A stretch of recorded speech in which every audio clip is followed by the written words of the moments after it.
দুর্গাপুজোর বাকি মাত্র 14 দিন। এরই মধ্যে মাথায় হাত মালদা শহরের 5টি বিগ বাজেটের পুজো কমিটির কর্মকর্তাদের। কারণ মণ্ডপ তৈরির জন্য বায়না বাবদ দেওয়া হয় 20 লক্ষ টাকা। তা নিয়ে রাতারাতি উধাও কলকাতার বেহালার একটি ডেকোরেটর সংস্থা। বিষয়টি নিয়ে জেলা প্রশাসনের পাশাপাশি রাজ্যের মুখ্যমন্ত্রীর কাছেও অভিযোগপত্র পাঠিয়েছেন তারা। ডেকোরেটর সংস্থার হাতে প্রতারিত এই ক্লাবগুলি হল ইংরেজবাজার শহরের বালুচর কল্যাণ সমিতির দিলীপ স্মৃতি সংঘ, কৃষ্ণপল্লী কল্যাণ সমিতি, বেলতলা ক্লাব এবং হিমালয় সংঘ। শহরের এই 5টি ক্লাব প্রতি বছরই আকর্ষণীয় থিম পুজো মণ্ডপ তুলে ধরে। এবারও দর্শক আকর্ষণের জন্য অভিনব থিম তৈরি করছিল তারা। দায়িত্ব দেওয়া হয়েছিল উত্তর কলকাতার বেহালার সুদীপ্ত পাল নামে এক ডেকোরেটর ব্যবসায়ীকে। অর্ধেক কাজ শেষ হয়ে গিয়েছে, বাকি অর্ধেক রয়েছে।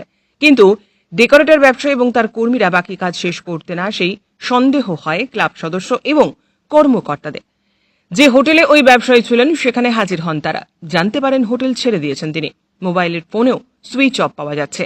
এই অবস্থায় বিপাকে পড়ে ইংরেজবাজার থানার ব্যবসায়ীর বিরুদ্ধে অভিযোগ দায়ের করেন সকলে মিলে। তবে তাকে চিন্তা কমেনি। সময়ের মধ্যে কিভাবে কাজ শেষ হবে তাতেই এখন দিশেহারা অবস্থা উদ্যোক্তাদের। আমাদের কুতুবপুর নয়াগ্রাম হিমালয় সংঘ ক্লাব, আমাদের ক্লাব হিমালয় সংঘ এবছর আমাদের ৭৬তম দুর্গাপূজা। আমরা সুদীপ্ত পাল কলকাতার ঝিল রোড যাদবপুরের একটি সংস্থা, তাদেরকে আমাদের দায়িত্ব দেওয়া হয়েছিল এবারের প্যান্ডেল নির্মাণের জন্য। কিন্তু আমরা দেখলাম মাঝপথে কাজ চলাকালীন সে হঠাৎ করে সেখান কাজকর্ম অসম্পূর্ণ রেখে চলে গেল। আমরা বিভিন্ন সূত্রে খোঁজখবর নিয়ে জানতে পারছি শুধু আমাদের ক্লাব নয়, এবার মালদা জেলার শহরের ইংরেজবাজার শহরের বেশ কয়েকটি নামী পুজোর দায়িত্বে সে ছিল এবং সে এই প্রতারণা করে প্যান্ডেলের কাজ অসম্পূর্ণ রেখে এখান থেকে পালিয়ে গেছে। আমরা থানাতেও অভিযোগ জানিয়েছি, বিভিন্ন সংস্থার কাছে অভিযোগ জানিয়েছি এবং প্রশাসনের দ্বারস্থ আমরা হয়েছি। পর্যন্ত তাকে 2,40,000 টাকা দিয়েছিলাম। আমাদের বাজেট খুব বেশি না, 5.5-6 লাখ টাকার মতো আমাদের বাজেট।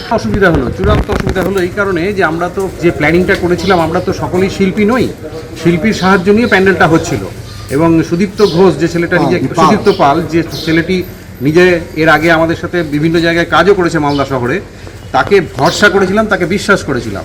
সে এই বিশ্বাসঘাতকতা করার ফলে হলো কি আমাদের শেষ মুহূর্তে জেলার ডেকোরেটর যারা সাধারণত কাজ করেন তাদেরকে হাতে পায়ে ধরে অনুরোধ করে পরিস্থিতিটা বুঝিয়ে তাদের সাহায্য নিয়ে কাজটা করতে হচ্ছে। সম্ভবই না, কারণ যে অল্প সময়ের আগে, এটা যদি কিছুদিন আগেও হতো তাহলে এতটা কিছুটা সম্ভব হতো, কিন্তু একদম শেষ মুহূর্তে এটা হয়ে যাওয়ায় যে সমস্ত মেটেরিয়াল দিয়ে এই প্যান্ডেলটা হওয়ার কথা ছিল সেটা সহজলভ্য নয়, সবার কাছে এটা থাকবে না। তো সুদীপ্ত পালের কাছ থেকেই আমরা এটা পাওয়ার জন্যই ব্যবস্থাটা করেছিলাম। বিশেষ করে হোগলা পাতার যে কাজটা এবছর মণ্ডপে আমাদের হওয়ার কথা ছিল এবং যেটা অত্যন্ত আকর্ষণীয় হতো। আমরা ভেবেছিলাম যে গত বছর আমাদের 75 বছর পূর্তি হয়েছে, এবছর 76-এও আমরা একটা কিছু নতুন চমক জেলাবাসীকে উপহার দেব, সেই জায়গাটা আর থাকলো না। দুর্গাপূজা ফোরামের পক্ষ থেকে আজকে আমাদের যে শহরে 5টি বড় ক্লাব যারা এই অবস্থায় খুব দুর্বিষহ অবস্থার মধ্যে চলছে, অত্যন্ত দুঃখের সঙ্গে জানাচ্ছি বালুচর কল্যাণ সমিতি, দিলীপ স্মৃতি সংঘ, হিমালয় সংঘ, বেলতলা ক্লাব এবং কৃষ্ণপল্লী কল্যাণ সংঘ, এই 5টি ক্লাব যারা ডেকোরেটরের সঙ্গে কন্ট্যাক্ট করেছিল তাদের থিমের প্যান্ডেলের বিষয়ে গড়িয়া, তাদের কাছ থেকে অ্যাডভান্স টাকা নিয়ে এখন উনি নিরুদ্দেশ। এই বিষয়ে 5টি ক্লাব থানায় তাদের লিপিবদ্ধ করেছেন, ডায়েরি করেছেন। তার সঙ্গে ফোরামও এগিয়ে গিয়ে ফোরামও তাদের পাশে থেকে তাদেরকে সাহায্যের হাত বাড়িয়ে দিয়েছে। তাই মতো অবস্থায় যাতে পুজো প্যান্ডেলগুলো কমপ্লিট করতে পারে এবং তাদের যেন পুজো মণ্ডপ আলোকময় হয় এবং প্যান্ডেল সম্পূর্ণ করতে পারে, সেই দিকে দৃষ্টি নিক্ষেপ করছি।